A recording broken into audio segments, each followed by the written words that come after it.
जिसने पढ़ना होता है वो वसाइल उसके लिए ज़्यादा मैटर नहीं करते। जिसने पढ़ना होता है वो पढ़ के ही रहता है। ठीक है, आपने ये बहुत सी दुनिया में इस तरह की मिसालें हैं कि जो लोग पढ़ना चाहते हैं वो अपने आप को किसी ना किसी मुकाम पर लेके चले ही जाते हैं। आजकल के दौर में तो बच्चे आम स्कूलों की फीस नहीं पे कर पा रहे। ये स्कॉलरशिप लेना, जाहिर है कि ये तो आपने इतनी स्ट्रगल की होगी तो ये सब कुछ हुआ होगा, लेकिन स्कॉलरशिप्स कहाँ से ली और क्या पूरी तालीम ही स्कॉलरशिप पे चली है? अस्सलाम वालेकुम नाज़रीन, मैं आपका होस्ट राना नवीद और आप देख रहे हैं न्यूज़ वन डिजिटल। नाज़रीन, एक गरीब का बच्चा जब डॉक्टर बनता है तो इसकी खुशी उन लोगों को ही समझ आ सकती है कि जिनके बच्चे ये डॉक्टर बन चुके हैं या अब उस स्टेज पर हैं। हमारे साथ मौजूद हैं सकलैन हुसैन, इनसे गुफ्तगू करते हैं। अस्सलाम वालेकुम। वालेकुम अस्सलाम। सकलैन, कैसे हैं आप? अल्हम्दुलिल्लाह मैं ठीक। कैसा महसूस कर रहे हैं? जी मैं बहुत अच्छा महसूस कर रहा हूँ कि मैं इस यूनिवर्सिटी का पार्ट बना और उसमें मैंने अपनी 5 साल की डिग्री हासिल की है और गोल्ड मेडल हासिल किया मैंने। सेकंड, क्या बताएंगे कि ये डॉक्टर बनने का सपना कब शुरू हुआ, इसके पीछे क्या कहानी थी और क्या वो असबाब थे कि आपने ये बनना पसंद किया? जी इसका सारा क्रेडिट जो मैं दूंगा अपने वालिद साहब को दूंगा, क्योंकि ये उनकी ख्वाहिश थी कि वो चाहते थे कि उनका कोई बच्चा एक डॉक्टर बने फ्यूचर में। तो बस ये उनका एक नक्शे कदम था और देखा जाए मैंने एक उनका ख्वाब को तकमील को पहुँचाया है। उनका ये सपना था आपके वालिद साहब का, आपके वालिद साहब का सपना आपने पूरा किया और बाकी जो बहन भाई हैं उन वो भी क्या नाम है, कितना एक पढ़े हुए हैं, कितने बहन भाई हैं? जी हम माशाल्लाह से 5 बहन भाई हैं। मेरी बड़ी सिस्टर जो हैं वो डॉक्टर हैं, बड़ा भाई जो है वो इंजीनियर है और फिर मैं हूँ जो डॉक्टर बना हूँ।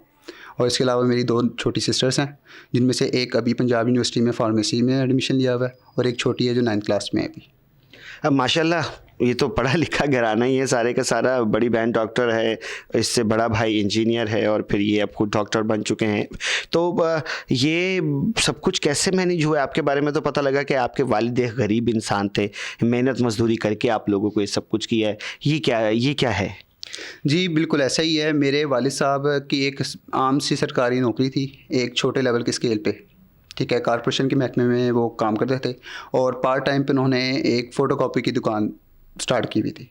तो यही था कि जब पापा सुबह टाइम उन्होंने फ़ोटोकॉपी की दुकान स्टार्ट की हुई थी, वो वहाँ पे सुबह 8 से 2 बजे तक वहाँ पे रहते थे और उसके बाद फिर वो अपनी जॉब के सिलसिले में जाते थे।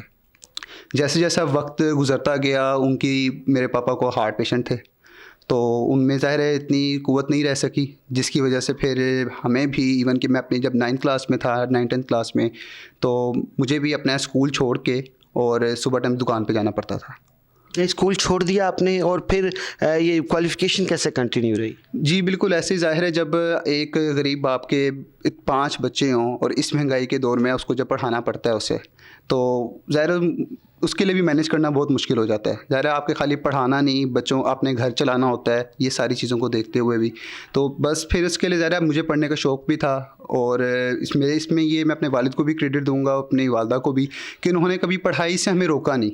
ये नहीं कहा कि जी आप पैसों की वजह से ना पढ़ें, बिल्कुल भी। इन्होंने ये कहा कि जहाँ पे बच्चे पढ़ते हैं जी, सुबह स्कूल जाते हैं, शाम टाइम एकेडमी जाते हैं, इन्होंने कहा बच्चे आप कोई दोनों में से कोई एक चीज़ कर लें।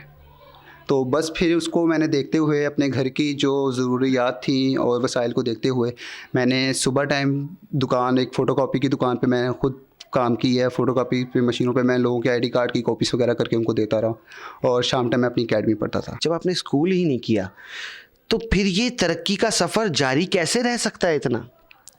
जी देखें, बस ये इसका मैं यही कहूँगा कि देखें, जिसने पढ़ना होता है वो वसाइल उसके लिए ज़्यादा मैटर नहीं करते। जिसने पढ़ना होता है वो पढ़ के ही रहता है। ठीक है, आपने ये बहुत सी दुनिया में इस तरह की मिसालें हैं कि जो लोग पढ़ना चाहते हैं वो अपने आप को किसी न किसी मुकाम पर लेके चले ही जाते हैं। तो बस ये मैं कहता हूँ कि मैं उन्हीं लोगों में से शुमार होता हूँ कि मैंने मेहनत भी की, साथ साथ अपने वालिद के साथ साथ मैंने पढ़ाई पे भी फ़ोकस किया अपना और मैं पढ़ता रह गया साथ साथ। तो मैंने 9वीं 10वीं में जिस तरह एकेडमी में पढ़ा और पढ़ के फिर मैंने उसमें भी नुमाया नंबर लिए, फिर मैं पंजाब कॉलेज में बाकायदा स्कॉलरशिप के ऊपर पढ़ा हूँ आगे अपने 2 साल एफएससी के। तो और ये मेरे बस ये था कि मैंने आगे स्कॉलरशिप्स बहुत गेन करता गया हूँ अपनी लाइफ में, जिसकी वजह से मैं देखा जाए तकरीबन फ्री ही पढ़ता गया हूँ। आजकल के दौर में तो बच्चे आम स्कूलों की फ़ीस नहीं पे कर पा रहे। ये स्कॉलरशिप लेना, जाहिर है कि ये तो आपने इतनी स्ट्रगल की होगी तो ये सब कुछ हुआ होगा, लेकिन स्कॉलरशिप्स कहाँ से ली और क्या पूरी तालीम ही स्कॉलरशिप पे चली है? जी देखें, अगर मैं ये कहूँ कि पूरी तालीम स्कॉलरशिप पे चली है तो ऐसा नहीं है। देखें, आपको खाली फ़ीस नहीं होती, ठीक है, उसके साथ कितनी किताबें आपको खुद लेनी पड़ती हैं। आपके रोज़मर्रा के अखराजात जो आपको डेली बेस पे आपने कहीं जाना होता है, अब वापस आना होता है, उसके अखराजात के लिए ज़ाहिर है आपको वालिद से ही लेने पड़ते हैं। तो ये इनके लिए ज़ाहिर है बहुत मुश्किलात का सामना था उन दौर में भी, और अपने वालिद साहब से ही मैं इस चीज़ की डिमांड करता था। लेकिन जो फ़ीस है मेरी एकेडमी लेवल की, ज़ाहिर एकेडमीज़ तो आपको स्कॉलरशिप नहीं देती। तो ये था कि हाँ, मेरा जो कॉलेज था वो फ्री था, वो मुझे स्कॉलरशिप अवेल की, पंजाब कॉलेज ने मुझे स्कॉलरशिप दी थी, लेकिन एकेडमी फिर मुझे मेरे वालिद साहब ही सपोर्ट करते थे उसके लिए। आज कैसा लग रहा है कि जब तालीम मुकम्मल हो चुकी है, गोल्ड मेडल मिल चुका है, और जो आपके वालिदैन के जो सपने थे वो तकरीबन पूरे हो चुके हैं, आगे क्या प्लान है और क्या करना चाहते हैं, और जो हमारे नाज़रीन देख रहे हैं इनको क्या पैगाम देना चाहते हैं, और जो हमारी गवर्नमेंट है, क्योंकि देखें ये गवर्नमेंट का बहुत बड़ा हाथ रहा है आप पे, स्कॉलरशिप ये गवर्नमेंट की ही मरहून मिन्नत आपको मिली है, उनसे अपने आने वाले वक्त के लिए क्या चाहते हैं? मैं आपका सबसे पहले सवाल का जवाब देता हूँ, जिससे आपने कहा कि वालिदैन से मुतल्लिक आप क्या पैगाम देना चाहते हैं। तो मैं यही कहूँगा कि देखें, हर माँ बाप बच्चे की ख्वाहिश, माँ बाप की ख्वाहिश होती है कि उसका बच्चा जो है वो पढ़े और उनका एक नाम रोशन करे। लेकिन ये भी ना बहुत खुश नसीब होते हैं वो लोग जिनको ये मिल जाता है एहसास कि वो अपने वालिदैन को का सर बुलंद से फ़ख्र कर सकें। तो ये, लेकिन मैं बदकिस्मत से उनमें शामिल नहीं हो सकता, क्योंकि मेरे वालिद साहब पिछले अभी तकरीबन कोई 7-8 महीने पहले उनको हार्ट अटैक की वजह से वो उनकी डेथ हो चुकी है। तो उस वजह से बेशक अब उनका वो ख्वाब था, उन्होंने देखा, उन्होंने मुझे एडमिशन, बहुत खुश थे वो मेरे कि मेरा बेटा डॉक्टर बन रहा है, और एक अच्छी यूनिवर्सिटी से जो पाकिस्तान के नुमाया यूनिवर्सिटीज़ में उसका नाम आता है। लेकिन वो जब मैं ग्रेजुएट हुआ, मैं लास्ट मेरी इंटर्नशिप चल रही थी और उस दौरान उनको हार्ट अटैक हुआ। मैं अपनी इंटर्नशिप से रात को 2 बजे के करीब आया हूँ घर, और बस आके हम लोग खेले हैं और वो उनको वहाँ पे हार्ट अटैक आ गया, जिस वजह से वो नहीं सर्वाइव कर सके। डिग्री भी मिल गई है और गोल्ड मेडल भी मिल गया है, अब आगे क्या प्लानिंग है? जी, देखा जाए अगर हम पाकिस्तान से रिलेटेड बात करें कि आगे मेरा फ्यूचर अपना पाकिस्तान में देखता हूँ, तो मुझे वो नज़र नहीं आ रहा। ये हमारे मुल्क का एक अलमिया है कि इतने ग्रेजुएट्स होते हैं, इतने हर साल डॉक्टर्स बनते हैं, लेकिन उनको कोई जॉब अपॉर्चुनिटीज़ नहीं मिलती। ना यहाँ पे कोई नए हॉस्पिटल्स क्रिएट किए जाते हैं, ना यहाँ पर कोई जॉब अपॉर्चुनिटीज़ क्रिएट की जाती हैं। लोगों का यही होता है, बस हर एक का, हर बंदे का, जो भी जिस फील्ड से है उसको, कोई जो भी डॉक्टर बन रहा है, जो भी कोई और फील्ड्स में से कोलीग्स हैं हमारे, वो सारे यही कहते हैं कि यार बस ग्रेजुएट हो गए हैं, अब हमने बस बाहर जाना है। वो कहते हैं कि हमें पाकिस्तान में अपना कोई करियर नज़र नहीं आ रहा। प्राइवेट सेक्टर्स जो हैं वो, उन्होंने एक अलग अपनी एक स्कीम चलाई हुई है कि जो ग्रेजुएट हो रहे हैं बच्चे, फ्रेश ग्रेजुएट्स हो रहे हैं, उनको चलो हायर कर लेते हैं हम लोग, और उनको ज़्यादा टाइम लेके उनसे ज़्यादा मेहनत करवा के उनको कम सैलरीज वगैरह देते हैं, कि उससे आजकल के दौर में गुजारा क्या, सर्वाइव करना बहुत मुश्किल है। चकलन, मुझे ये बताएं कि जो वेटरनरी डॉक्टर्स हैं, इनके बारे में तो कहा जाता है कि ये आम डॉक्टर के हिसाब से एक MBBS डॉक्टर से हट के इनकी जो पर जो पेशेंट फीस है वही बहुत ज़्यादा है। तो मुझे ये बताएं कि जब ये है तो फिर अपॉर्चुनिटी बाहर जाने की क्यों ज़रूरत है, यहाँ पर ये सब कुछ क्यों नहीं किया जा सकता? देखें, अपॉर्चुनिटीज़ तो यहाँ पर असल में अवेलेबल नहीं है, हमें मिलती। क्यों? उसकी वजह ये है कि आपने बात ये की कि देखें, एनिमल्स की जो ट्रीटमेंट है बेसिक वो बहुत ज़्यादा होती है, एक्सपेंसिव होती है, लेकिन वो वही करवाते हैं जिसने पेट्स रखे हुए हैं। और अगर उसके लिए मैंने जैसा अभी आपको पहले बताया कि प्राइवेट सेक्टर्स जो हैं वो बहुत कम पे करते हैं डॉक्टर्स को, क्योंकि ज़ाहिर गवर्नमेंट लेवल पे हमारी इतनी जॉब्स नहीं है अवेलेबल।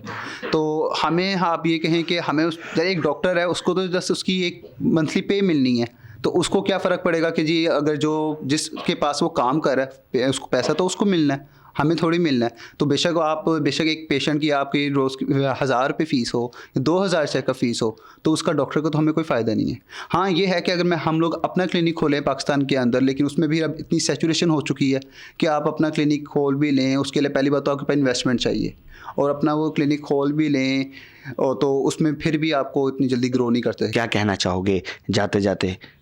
बस मैं यही कहना चाहूँगा कि देखें, आज मैं अपने एक मुकाम पर पहुंच गया हूँ, एक डॉक्टर बन चुका हूँ, एक गोल्ड मेडलिस्ट बन चुका हूँ, और बस मैं यही कहना चाहूँगा कि देखें, आपके वालिदैन जो होते हैं ना, ये सारा क्रेडिट जो होता है आपका पढ़ाई का, जो आप एक मुकाम पर पहुँचते हैं, ये सारा मैं क्रेडिट कहता हूँ आपके वालिदैन को ही जाना चाहिए।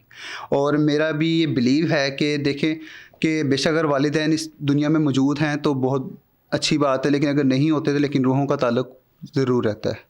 आपके वालिदैन इस दुनिया से जाने के बाद भी वो आपकी खुशी गमी में आपके साथ होते हैं। तो मैं बस यही कहूँगा कि आज अगर मेरे वालिद साहब मेरे इस दुनिया में मौजूद नहीं ही हैं, लेकिन वो जहाँ पर भी हैं इस वक्त वो बहुत खुश होंगे और वो फ़ख्र महसूस कर रहे होंगे। बस आज जो भी हूँ मैं, जो कुछ भी हूँ, सब इन दोनों की बदौलत हूँ। तो मैं अपना गोल्ड मेडल जो है इनको डेडिकेट करता हूँ। नाज़रीन, बहुत बड़ी बात और बहुत बड़ा पैगाम। सकलैन का कहना है कि ये कामयाबियों का जो सफ़र है और ये तरक्कियों की जो मनाजिल जो ये तय कर चुका है और कोई भी करता है उसका सेहरा इन माँ बाप के सर ही जाता है। ये नहीं कि मनहूर मिन्नत होता है। बहुत बड़ा पैगाम दिया है सबक ने। स्टोरी आपको कैसी लगी है कमेंट सेक्शन आपके पास है। अपनी राय का इजहार कीजिए। अपने मेज़बान राना नवीद को इजाज़त दें इस उम्मीद के साथ कि आप अपना बहुत सारा ख्याल करेंगे। और अगेन सकलैन बहुत बहुत कॉन्ग्रेचुलेशन।